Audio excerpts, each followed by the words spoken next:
నాకు కూడా పెట్టిస్తారా? ప్లేట్ ఉందా ఒకటి? ఇది ఎవరిది ఇది? అరే చిన్న ప్లేట్ ఇరా. మందర ప్లేట్ ఏదో ఉంటుంది కదా, ఒక ప్లేట్ నీదా? తినేసావా? భోంచేసావు కదా? Okay, thank you Bujji. Thank you తల్లి, థ్యాంక్ యూ అమ్మా. ఏంటి విషయాలు? బాగా చదువుతున్నారా? ఒక నిమిషం ఒక్కొక్కరు మాట్లాడాలి. ఇక్కడ 4th 5th ఉన్నారా?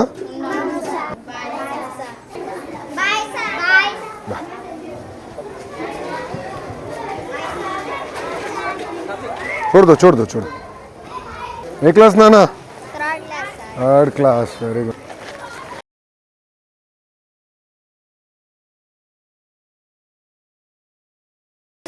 బాగా పెరిగిపోతున్నారు ఫాస్ట్గా. ప్లేట్ ఎవడతారా? మర్చిపోయినా. నీదా? థ్యాంక్ యూ నాన్న, క్లీన్గానే కడిగా.